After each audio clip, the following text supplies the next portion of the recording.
तुम ऐसे कैसे भाग जाओगे? मैं इतनी आसानी से तुम्हें कैसे छोड़ दूं? इस इंसान ने विपिन की घेराबंदी करवाई और उसे घुटनों पर बैठकर माफी मांगने के लिए कहा। फिर उससे पैसे भी मांगे। तो विपिन उसे ऐसे ही थोड़ी जाने देगा। विपिन ने जल्दी से उन लेवल 5 के लड़ाकुओं को हराया जो मास्टर के साथी थे। फिर मुड़कर वो मास्टर के पीछे दौड़ा, जो अभी भी वहां से भागने की कोशिश कर रहा था। अभी अभी मिली ताकत के कारण विपिन का शरीर बहुत मजबूत हो गया था। दौड़ते हुए उसकी चाल मेंढक जैसी बन गई थी। जैसे उसका पैर जमीन को छूता वो उड़कर 10 मीटर आगे बढ़ जाता था। जैसे एक मेंढक सिर्फ एक ही छलांग में कई कदम आगे चला जाता हो, बिना कोई पोज जाने बिना भी उसकी स्पीड काफी तेज हो गई थी। ये क्या? भागते हुए मास्टर अमित ने पीछे मुड़कर देखा और देखते ही वो स्तब्ध रह गया। उसने देखा कि सामने वाला बड़ी बड़ी छलांगे लगाकर उसके पीछे आ रहा था। उसकी चाल कहीं से भी आम इंसानों जैसी नहीं लग रही थी। उसकी चाल देखकर मास्टर को तो सदमा ही लग गया और एक पल के लिए वो लड़खड़ा गया। उसे तो लगा था कि विपिन एक भेड़ था और वो उसे आसानी से दबोच कर मार डालेगा।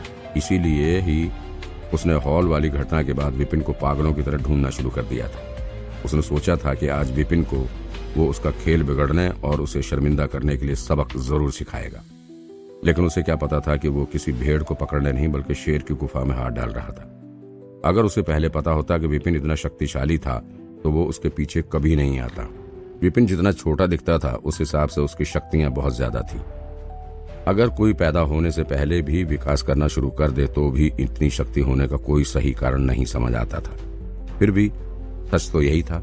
अब मास्टर को इतना पछतावा हो रहा था कि एक पल के लिए तो उसे लगा कि उसे आत्महत्या ही कर लेनी चाहिए। आज तो उसकी किस्मत ही खराब थी। आज का दिन ही शायद बुरा था। अगर आज उसकी जबान ने उसे ना फंसाया होता तो आज वो बच जाता। अगर उसने लोगों को ठगते वक्त ही विपिन को ना चुना होता तो आज ये नौबत आती ही नहीं। ना वो उसे चुनता और ना ही विपिन उसकी पोल सभी लोगों के सामने खोलता। फिर आज उसके पास लोगों के पैसे भी होते और उनकी दी हुई इज्जत भी, और अगले ही दिन वो पूरी शान से राजधानी छोड़कर चला जाता। और अगर बाद में भी उसने विपिन से बदला लेने की ना सोची होती तो भी कम से कम उसकी जान तो बच ही जाती। अब बदला लेना तो दूर की बात थी, उल्टा उसे ही अपनी जान बचाकर भागना पड़ रहा था। क्या हो गया था ये सब? सच में ऐसे दिन बाद कोई मरने की नहीं सोचेगा तो और क्या करेगा? हे भगवान! सिर्फ 19 साल का होने के बाद भी विपिन ने स्वर्ग की ध्यान कला और स्वर्ग का सुनहरा शरीर दोनों तकनीक में महारत हासिल कर ली थी। उसका शरीर उसकी चेतना से पोषित हो रहा था और उसकी चेतना भी साफ पानी जैसी हो गई थी। ना कोई मैल ना गंदगी। पोषण के साथ ही उसकी हड्डियां नई और मजबूत हो गई थी। कुल मिलाकर देखा जाए तो विपिन अपनी उम्र से बहुत छोटा दिखाई दे रहा था। एक नजर में देखने पर वो मुश्किल से 17-18 साल का लड़का ही लगता था। इतनी उम्र में आम लड़के सिर्फ लड़ाकू लेवल 1 या लेवल 2 पर ही होते थे, लेकिन जैसे ही विपिन कोई हरकत करता था तो ये साफ हो जाता था कि उसका लेवल साधारण से बहुत ऊंचा था। कई लोग मिलकर भी अकेले विपिन का सामना नहीं कर सकते थे। जब ऐसी अजीब स्थितियां हों तो मास्टर का वहां से भागने की कोशिश करना तो स्वाभाविक था ही। वो अपनी इसी सोच में डूबा ही हुआ था कि उसे छाती में दर्द हुआ। फिर किसी ने उसे पीछे से पुकारा, रुको! धाड़! इससे पहले कि वो पीछे मुड़ता उसे अपनी पीठ के बीचों बीच जोर से झटका लगा और तेज दर्द होने लगा।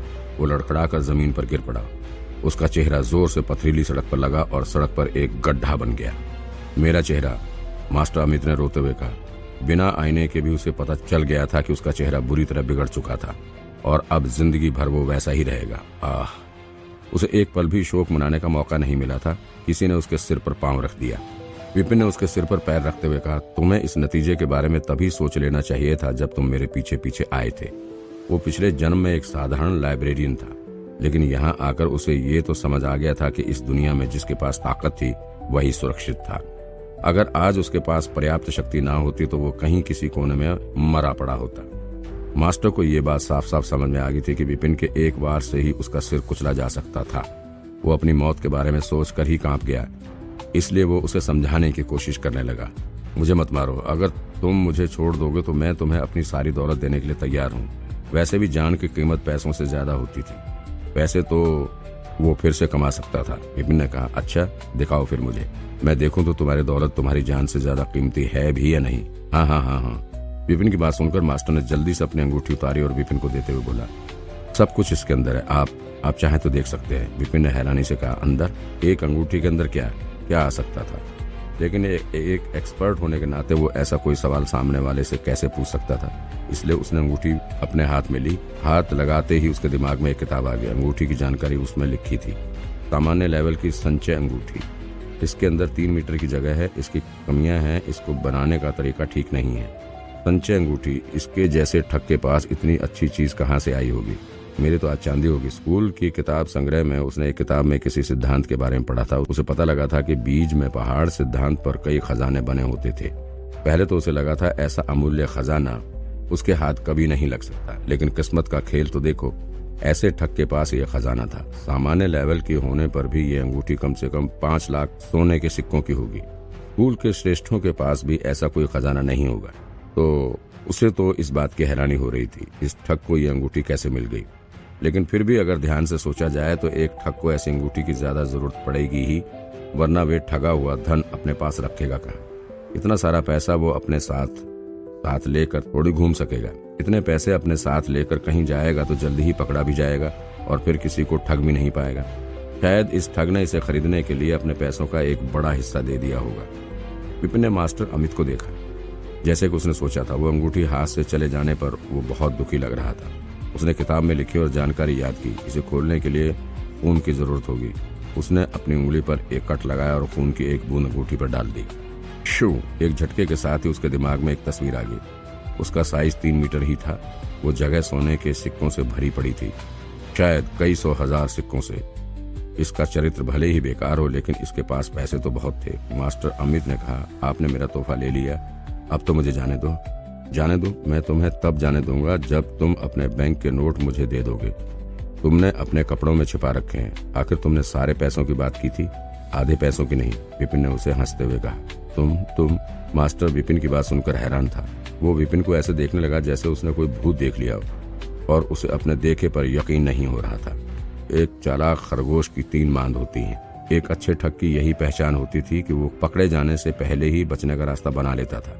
इसलिए उसने भागते वक्त ही ठगे हुए सारे बैंक के नोट अपने कपड़ों में छिपा लिए थे और यही सोचकर उसने अपनी संचय अंगूठी शांति से विपिन को देनी चाहिए थी। उसका मकसद यही था कि अंगूठी से विपिन का गुस्सा शांत कर देना और फिर वहां से बैंक के नोटों के साथ दुखी होने का नाटक करते हुए निकल जाना। अगर वो वहां से भागने में सफल हो गया तो उसे अंगूठी और उसके अंदर रखे पैसों को खो देने का भी गम नहीं होगा। बचे हुए बैंक के नोटों के सहारे भी वो बिना किसी चिंता के एक आराम की जिंदगी जी सकेगा और किसी नई जगह पर नई शुरुआत कर सकेगा। उसे तो लगा था कि उसने ये काम चुपचाप किया था और किसी को पता भी नहीं चलेगा। उसने सपने में भी नहीं सोचा था कि एक 15 से 20 साल के लड़के को उसकी सारी हरकतों के बारे में पहले से ही पता होगा। इसे कैसे पता चला? इंसान जितना भी शक्तिशाली हो, किसी के कपड़ों में छिपे बैंक के नोट नहीं देख सकता था। विपिन को सामने वाले के साथ बहस नहीं करनी थी, इसलिए उसने एक पंजा मारकर उसके कपड़े फाड़ डाले और जैसा कि उसने सोचा था, उसके फटे कपड़ों में से 10 बैंक के नोट बाहर गिर पड़े। हर एक नोट 1 लाख सोने के सिक्के के बराबर था। सभी नोट मिलाकर 10 लाख सोने के सिक्के की कीमत के थे। इतने पैसे देखकर विपिन को विश्वास नहीं हो रहा था। मेरा तो एक ही पल में कितना फायदा हो गया। तुमने मेरे सारे पैसे ले लिए, अब तो मुझे जाने दो। उसका छिपा हुआ पैसा भी हाथ से चले जाने पर मास्टर को बहुत दुख हो रहा था। उसका पहले का घमंड चूर चूर हो गया था। वो फूट फूट कर रो रहा था। विपिन ने अपना पैर उसके सिर पर रखकर मुस्कुराते हुए कहा, अमित, मूल्यांकनकर्ता का शिष्य, पड़ोसी देश में जिसने एक मूल्यांकनकर्ता बनकर लोगों को ठगा और लड़कियों को फंसाया, जो मोहित करने वाली आवाज तकनीक से लोगों को अपना कहा कोई भी काम करने पर मजबूर कर सकता था। तुम्हें ये कैसे पता चला? कौन हो तुम? विपिन की बात सुनकर मास्टर के तो होश उड़ गए। वो डर के मारे कांपने लगा था और उसका डर उसकी आंखों में साफ नजर आ रहा था।